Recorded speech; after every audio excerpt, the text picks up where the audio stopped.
I am very alarmed tonight at the escalation in the tactics and the words of the Ottawa police, especially the Ottawa police chief. The remarks we heard this afternoon were frightening for any freedom-loving citizen. Quite frankly, they remind me of the Stasi in East Germany when they were floundering and flailing at their worst. To tell your officers that you will investigate and prosecute them for providing water and food to lawful, legal demonstrators is absolutely appalling and should be condemned by every citizen of this country. In fact, this should galvanize our nation to stand against this tyranny. This is exactly why people have gathered here in Ottawa, because this has to stop. Our Prime Minister is leading this nation into a hateful, divisive, totalitarian society, and this has to stop now.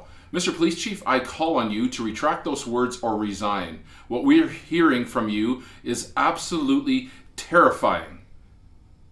I cannot imagine that the day has come in Canada where the police chief says to his officers to stop aiding and abetting the basic necessities of life to people. Not only that, he threatened those that support or attend or somehow find themselves in the vicinity of this lawful and legal protest that is completely protected by our Charter of Rights and Freedoms in Canada, which is enshrined in our Constitution.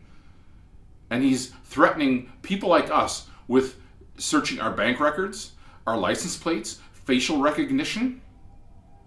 Stalin much? Is this North Korea or is this Canada?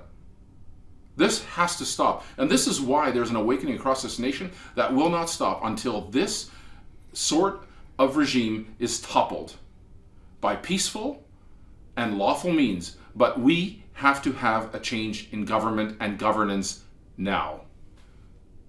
That's why I'm in Ottawa.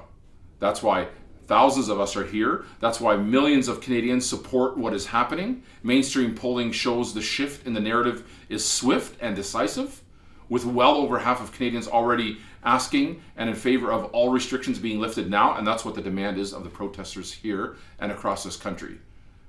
So I would urge those in government and those in policing to find themselves on the right side of history. This is not a threat. This is simply the musings of a Canadian citizen that is very alarmed at the totalitarian, fascist thoughts of a police chief and government gone rogue.